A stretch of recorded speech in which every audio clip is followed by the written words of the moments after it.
Titanic شپ کو بنانے میں 1200 دن لگ گئے تھے، مگر اس کو ڈوبنے میں صرف 2 گھنٹے اور 40 منٹ لگ گئے تھے۔ 10 اپریل 1912 کو دنیا کا سب سے مہنگا اور بڑا بحری جہاز اپنے سفر کے لیے جا رہا تھا، اور سب سے اچھی بات تو یہ تھی کہ اس سفر کے لیے ان کو اٹلانٹک اوشن سے جانا تھا، اور اس دن اٹلانٹک اوشن میں طوفان کا دور دور تک کوئی چانس اور نام و نشان نہیں تھا۔ مطلب سفر بالکل پرسکون تھا اس دن۔ اس جہاز میں 1500 مسافر سوار ہو چکے تھے، مگر اس جہاز کو دیکھنے والے اور اس کے چاہنے والے ہزاروں نہیں بلکہ لاکھوں کی تعداد میں تھے، جو اس کو دیکھنے کے لیے، اس منظر کو دیکھنے کے لیے جگہ پہ موجود تھے کہ آخر اتنا بڑا دکھنے والا جہاز اور اتنا لگژری جہاز کیسے ہوتا ہے۔ مگر ان کو کیا معلوم تھا کہ ان کچھ غلطیاں ایسی ہیں اس جہاز میں جو اس جہاز کو، بلکہ اس لگژری جہاز کو ڈبا کے رکھ دیں گی، کیونکہ اگر وہ غلطیاں نہ کی جاتی تو ٹائٹینک شپ آج ڈوبنے کی بجائے اپنی کامیابی کی وجہ شہرت سے بہت مشہور اور مانا جاتا۔ ٹائٹینک شپ کو بناتے وقت جو غلطیاں کی گئی تھی وہ اس کے ٹائٹینک کے کیپٹن نے بھی نہ نوٹ کی، اور اس کے ساتھ ساتھ ٹائٹینک شپ کی کمپنی جو 160 شپس بنا چکی تھی، جس کا نام تھا وائٹ سٹار لائن کمپنی، اور اس کے علاوہ ٹائٹینک مینوفیکچر کمپنی جو 500 سے بھی زیادہ شپس بنا چکی تھی، ان کو بھی اس شپ میں کوئی غلطیاں نظر نہیں آئی، یا اس غلطیوں کو بالکل نظر انداز ہی کر دیا گیا۔ ٹائٹینک شپ کی کنسٹرکشن 1907 میں شروع ہوئی اور 3 سال کے بعد ختم ہوئی، اور اس کنسٹرکشن میں 2000 ورکرز یا مزدوروں کی محنت شامل تھی۔ اب جو رہ گیا تھا وہ تھا اس کا ایک بار ٹیسٹ کرنا۔ جی ہاں، شپ کو پہلے ایک بار پانی میں ٹیسٹ کیا جاتا ہے کہ یہ اس لائق ہے بھی یا نہیں، اور ٹیسٹ اس نے مکمل طور پہ پاس کر لیا۔ اب ٹیسٹ پاس کرنے کے بعد اس شپ کی مارکیٹنگ کی گئی، اور اس کی مارکیٹنگ کی ہی وجہ سے اس کے ٹکٹ بہت مہنگے اور بہت زیادہ تعداد میں بکنے شروع ہو گئے، اور جو بھی ایڈورٹائزمنٹ کی گئی وہ اخبارات کے تھرو تھی، اور اخبارات کی ہیڈ لائن تھی انسنکیبل ٹائٹینک، جس کا مطلب ہے کبھی نہ ڈوبنے والا جہاز۔ جی ہاں، اس جہاز کو بناتے وقت اس طرح مہارت سے بنایا گیا تھا کہ اس کا نام ہی انہوں نے انسنکیبل رکھ دیا۔ ٹائٹینک کو یوکے کے علاقے ساؤتھ ہیمپٹن سے 10 اپریل 1912 کو نیو یارک کی جانب روانہ ہونا تھا، اور اس سفر میں اپر کلاس سیٹ کی قیمت تھی $150، جو آج کے حساب سے قریباً 5 لاکھ سے کم اور 4 لاکھ سے زیادہ بنتے ہیں۔ اور اب آخر کار اس ٹائٹینک کو روانہ کر ہی دیا گیا، مگر جو غلطیاں تھیں وہ تو موجود ہی تھی۔ اس کی سب سے بڑی غلطی یہ تھی کہ کیپٹن کو کہا گیا کہ 7 دن کے اندر اندر اس جہاز کو نیو یارک کی طرف لے جایا جائے، مطلب یوکے سے نیو یارک کا سفر صرف 7 دن کے اندر ہونا چاہیے۔ اس بات کو سنتے ہی کیپٹن پہ بہت پریشر آ گیا، اور اس نے ٹائٹینک شپ کی سپیڈ کو ضرورت سے بھی زیادہ تیز کر دیا، جو تھی اس کی سب سے بڑی غلطی۔ ٹائٹینک شپ کی سپیڈ اب اتنی تیز ہو چکی تھی کہ یوکے کے علاقے ساؤتھ ہیمپٹن جہاں سے یہ روانہ ہوا تھا، کچھ ہی دیر بعد اب یہاں سے ٹائٹینک شپ کا دور دور تک کوئی نام و نشان نہیں تھا۔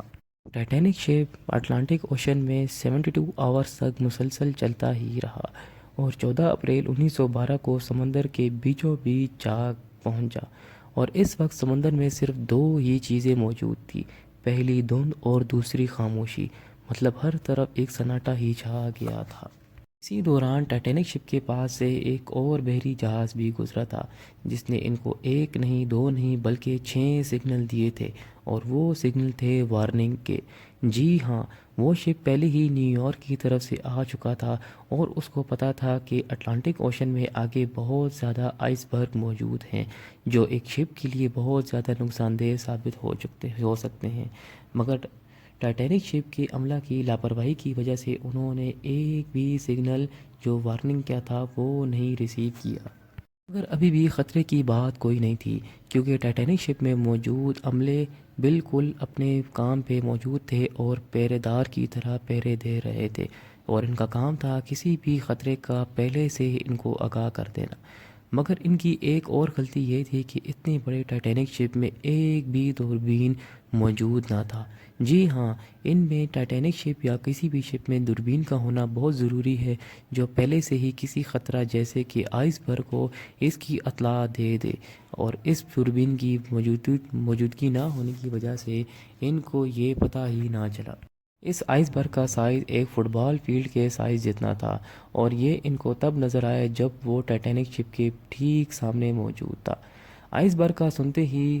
کیپٹن نے آرڈر دیا کہ تمام انجن کو بند کر دیا جائے۔ عملہ نے اس کے تمام انجن کو بند بھی کیا اور اس کے ساتھ ساتھ بحری جہاز ٹائٹینک کا رخ بھی بدل دیا، مگر اب کوئی فائدہ نہ ہو سکتا تھا کیونکہ یہ بہت قریب آ چکا تھا اور ٹائٹینک شپ کی سپیڈ بھی بہت تیز تھی، جو بہت تیزی سے آئس برگ کی طرف گیا اور اس سے ٹکرا گیا۔ اور سب سے بڑی حیرانگی کی بات اور خطرے کی بات یہ تھی کہ اب وہ اس کے سینٹر سے ٹکرا چکا تھا۔ یہ آئس برگ بالکل ٹھیک اس کے سینٹر سے اب مل چکا تھا۔ بحری جہاز کو آپس میں جوڑے رکھنے کے لیے ریوٹس جو استعمال کی جاتی ہیں وہ اسٹیل کی ہوتی ہیں، تاکہ کوئی بھی آئس برگ اگر اس سے ٹکرا جائے تو بجائے اس کے کہ بحری جہاز کو کچھ ہو، آئس برگ خود ہی ٹوٹ کے بکھر کے سمندر میں ہی بکھر جائے۔ مگر انہوں نے جو ریوٹس استعمال کی تھی وہ اسٹیل کی نہیں تھی، اور یہ تھی ان کی ایک اور بڑی غلطی، کیونکہ آئس برگ کے پریشر لگنے سے وہ تمام ریوٹس کھل گئی اور سارا کا سارا پانی جتنا جہاز میں آ سکتا تھا وہ جہاز کے نچلے حصے میں پہنچ گیا اور نچلے حصے کو اس نے بھر دیا۔ اب پانی نیچے والے حصے میں تو چلا گیا تھا، مگر خطرے کی بات تو تھی لیکن پھر بھی اتنی نہیں تھی، کیونکہ ٹائٹینک شپ کو ایک ایسی ڈیزائن سے تیار کیا گیا تھا کہ اگر اس کے نیچے والے 3 حصوں میں پانی چلا بھی جائے تو بھی کوئی نقصان نہیں ہوگا، مگر پھر ہوا جس کا تھا ڈر۔ جی ہاں، اب پانی چوتھے فلور میں چلا گیا تھا اور تمام لوگوں کے ساتھ ساتھ ٹائٹینک شپ کی بھی ڈوبنے کے چانسز بہت زیادہ ہو چکے تھے۔ تمام لوگوں کو یہ یقین ہو چکا تھا کہ اب اگر ٹائٹینک کے سہارے بیٹھے رہے تو سب کے سب ڈوب جائیں گے، اسی لیے سب لوگوں نے بوٹ کی مدد لینا شروع کر دی۔ ہر شپ میں بوٹ موجود ہوتی ہیں اور ان کی ایک جگہ ہوتی ہے۔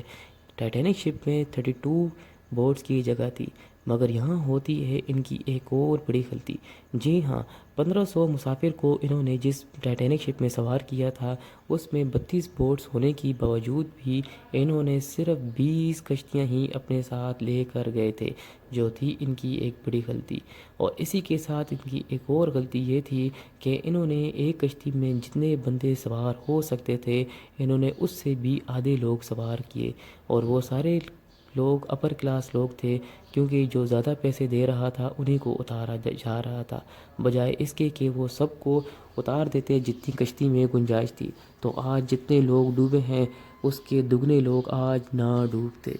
ٹائٹینک شپ اب آہستہ آہستہ کر کے پانی کے اندر ڈوبتا جا رہا تھا۔ پہلے تو یہ ٹائٹینک شپ 2 حصوں میں بٹ گیا کیونکہ پریشر پانی میں زیادہ لگ رہا تھا اور آدھا جہاز پانی کے باہر تھا، اسی لیے 2 حصوں کے بعد وہ آہستہ آہستہ دونوں حصے ڈوبنا شروع ہو گئے۔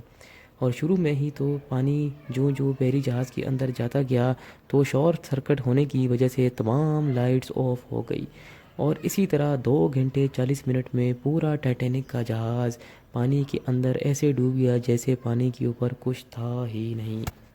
اس دوران اگر کسی بندے کو سوئمنگ بھی آتی اور وہ یہ کہتا کہ میں چھلانگ لگا کر سوئمنگ کر کے پہنچ جاؤں گا تو یہ بھی ناممکن تھا، کیونکہ بہت سے لوگوں نے یہ ٹرائی بھی کیا اور سب لوگ اس میں ناکام ہو گئے، کیونکہ پانی کا ٹمپریچر اس ٹائم -2 ڈگری سینٹی گریڈ تھا، اور اس ٹمپریچر میں انسان کی باڈی زیادہ سے زیادہ 30 منٹ تک ہی برداشت کر سکتی ہے۔ زندہ بچ جانے والے لوگوں میں سب سے زیادہ لوگوں کی تعداد بچوں کی تھی، جبکہ اس کے بعد خواتین کی تھی، اور سب سے اچھی بات تو یہ ہے اس میں کہ بچانے والے صرف اس میں کیپٹن ہی تھے جس کا سب سے زیادہ ہاتھ تھا، اور پوری ٹائٹینک شپ میں سب سے آخر میں چھلانگ لگانے والی بھی یہی کیپٹن تھے۔ ان کی یہ قربانی آج بھی ٹائٹینک شپ کی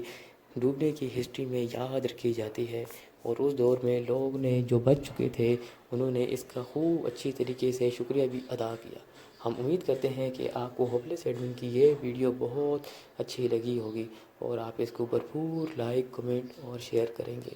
ہم یہ بھی امید کرتے ہیں کہ آپ اس کو سبسکرائب کریں گے۔ شکریہ۔